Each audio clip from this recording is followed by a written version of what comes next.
Hi అందరికీ ఈరోజు video సింపుల్గా బ్రెడ్తో పిజ్జా ఎలా చేసుకోవాలో చూసేద్దాం. ఈ బ్రెడ్ పిజ్జా చేసుకోవడానికి నేనైతే బ్రౌన్ బ్రెడ్ తీసుకున్నాను అండ్ నెక్స్ట్ పిజ్జా ఆరిగానో తీసుకున్నాను. ఈ ఆరిగానో ఏ కంపెనీలో అయినా తీసుకోవచ్చు. And next milky mist plain cheese spread తీసుకున్నాను. మీరు కావాలంటే మిల్కీ మిస్టే కాదు అమూల్ ప్లెయిన్ చీజ్ స్ప్రెడ్ కూడా తీసుకోవచ్చు. అండ్ నెక్స్ట్ వచ్చేసి పిజ్జా సాస్ తీసుకోవాలి. నెక్స్ట్ నేనైతే అమూల్ బటర్ క్యూబ్స్ తీసుకున్నాను. నెక్స్ట్ వచ్చేసి క్యాప్సికమ్ తీసుకోవాలి. క్యాప్సికాన్ని ఇలా సన్నగా పీసెస్గా కట్ చేసుకోవాలి. నెక్స్ట్ వచ్చేసి ఫైనల్గా స్వీట్ కార్న్ తీసుకోవాలి. స్వీట్ కార్న్ని బాయిల్ చేసి పెట్టుకోండి. బ్రెడ్ పిజ్జాని ఎలా ప్రిపేర్ చేసుకోవాలో చూసేద్దాం. ఫస్ట్ నేనైతే వుడెన్ చాపింగ్ బోర్డ్ని తీసుకున్నాను.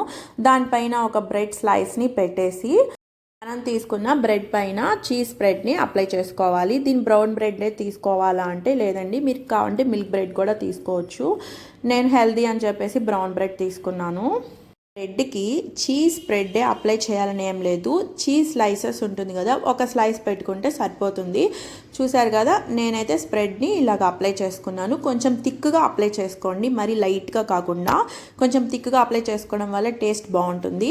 అండ్ నెక్స్ట్ అయితే 1 స్పూన్ పిజ్జా సాస్ వేసుకోవాలి. ఈ పిజ్జా సాస్ అనేది ఎక్కడ సూపర్ మార్కెట్స్లో అన్నా దొరుకుతుంది. ఇలా మనం తీసుకున్న పిజ్జా సాస్ని కూడా ఇలాగ స్ప్రెడ్ చేసుకోవాలి బ్రెడ్ పైన.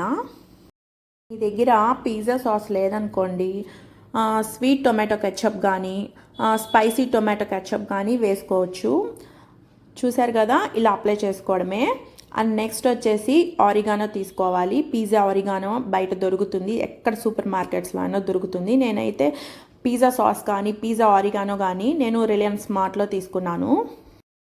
పిజ్జా ఆరిగానో వేయటం వల్ల చాలా టేస్టీగా ఉంటుందండి ఈ బ్రెడ్ పిజ్జా. అండ్ నెక్స్ట్ వచ్చేసి క్యాప్సికమ్ పీసెస్ సన్నగా చాప్ చేసి వేసుకోండి. క్యాప్సికమ్ అయితే మనం బాయిల్ చేసుకోక్కర్లేదు, పచ్చిది సన్నగా చాప్ చేసి వేసుకుంటే సరిపోతుంది. అండ్ స్వీట్ కార్న్ అయితే ఖచ్చితంగా బాయిల్ చేసుకుని వేసుకోండి. మీరు కావాలంటే ఆనియన్స్ అండ్ టొమాటోస్ కూడా ఇలా సన్నటి పీసెస్గా చేసుకుని యాడ్ చేసుకోండి, బాగుంటుంది.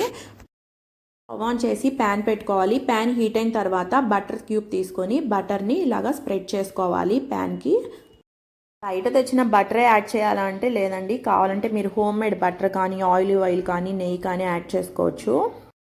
బయట తెచ్చిన బటరే వేయాలంటే ఏమీ లేదండి, మన హోమ్ మేడ్ బటర్ కూడా యాడ్ చేసుకోవచ్చు. లేదంటే ఆలివ్ ఆయిల్ కానీ నెయ్యి కానీ యాడ్ చేసుకోండి.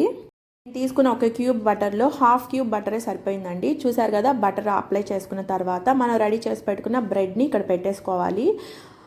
ప్యాన్ అదే బటర్ మీద పెట్టేసుకొని దానిపైన ఇంకో స్లైస్ బ్రెడ్ని పెట్టి జస్ట్ అలాగా మెల్లగా ప్రెస్ చేయండి. మరి గట్టిగా కాదు, గట్టిగా ప్రెస్ చేస్తే దాని లోపల ఉన్న చీజ్ కానీ మనం వేసిన సాస్ కానీ అంతా బయటకు వచ్చేసి జస్ట్ లైట్గా ప్రెస్ చేసి బాగా ఎంత వీలైతే అంత లో ఫ్లేమ్ పెట్టేసి మూత పెట్టేసేయండి. జస్ట్ 2 మినిట్స్ లేదంటే ఒక 1.5 మినిట్ ఉంచితే సరిపోతుంది. 1.5 మినిట్ తర్వాత దీన్ని ఇలాగ బ్యాక్ సైడ్కి టర్న్ చేసుకోండి. చూసారు కదా, ఒక సైడ్ అయితే చక్కగా రోస్ట్ అయింది. సేమ్ ఇలాగే రెండో వైపు కూడా రోస్ట్ చేసుకోవాలి. ఇంకా ఎక్స్ట్రా బటర్ ఏమీ యాడ్ చేయకండి. అండ్ మీకు ఈ వీడియో నచ్చినట్టయితే సబ్స్క్రైబ్ పక్కన బెల్ ఐకాన్ని టచ్ చేయండి. ఆల్ పర్సనలైజ్ నన్ను 3 ఆప్షన్స్ చూపించింది. ఆల్ అని టచ్ చేయండి, నేను పెట్టే ప్రతి వీడియో మీకు నోటిఫికేషన్స్గా వస్తాయి. అండ్ అయితే ఇప్పుడు బ్రెడ్ పిజ్జా అయితే రెడీ అయిపోయింది. స్టవ్ ఆఫ్ చేసుకొని బ్రెడ్ పిజ్జాని ఒక ప్లేట్లోకి తీసేసుకోండి. బ్రెడ్ పిజ్జా అంటే ఒక బ్రెడ్ స్లైస్ తీసుకుని దాని మీద ఇంగ్రీడియంట్స్ వేసి రోస్ట్ చేసుకోవడమే కదా అనుకోవచ్చు. లేదండి, పైన ఇంకో లేయర్ బ్రెడ్ పెట్టి దాన్ని కూడా బటర్లో రోస్ట్ చేసి చూడండి, చాలా ఎమ్మీగా ఉంటుంది, బాగుంటుంది. ఎప్పుడు ఒకేలా తినాలా ఏంటి, ఇలా కూడా ఒకసారి తిని చూడండి, చాలా బాగుంటుంది. చూసారు కదా, ఇలా కట్ చేసి పిల్లలకి మయోనీస్తో పాటు ఇవ్వండి, చాలా ఇష్టంగా తింటారు. అండ్ మీకు ఈ వీడియో నచ్చితే లైక్, షేర్ అండ్ కామెంట్ కూడా చేయండి. అండ్ సబ్స్క్రైబ్ చేసుకోవడం మర్చిపోకండి.